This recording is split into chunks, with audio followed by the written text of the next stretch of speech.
Là, je vais en faire une, Fifi, bon. Non, parce que, donc les messages ce matin, je pense à l'autre, il me dit, t'avais été voir un psy. Non, mais je t'explique mon petit gars. D'accord, déjà j'ai 46 ans. Moi, le psychiatre ou le psychologue, comme tu veux, c'est moi. D'accord, c'est moi mon psychologue. c'est c'est moi qui réfléchis sur moi-même, tu vois. Parce que tout ça, moi, j'y ai connu avec ma mère et tout. D'accord.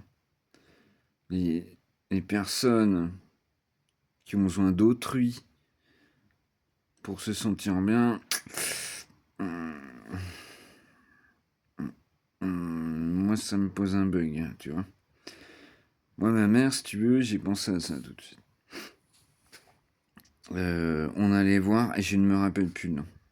C'est tellement vieux, j'étais gamin, je me rappelle plus. À Dijon, il y a une femme.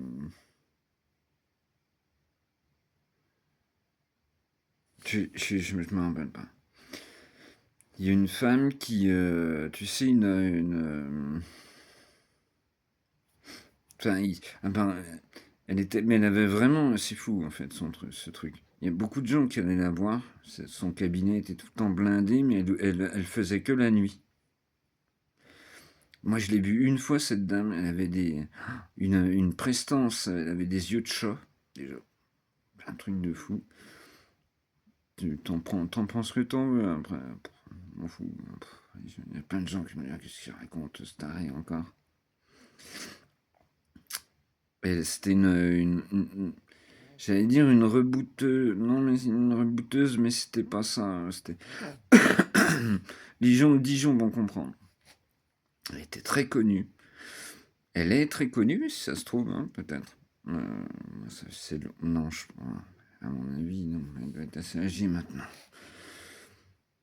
Et puis, tu sais, elle faisait du magnétisme, elle chauffait à distance. Et ça, ma mère, bon, bah, ça lui faisait du bien. Alors, on y allait. On avait une Messini jusqu'à Dijon, à 11h du soir.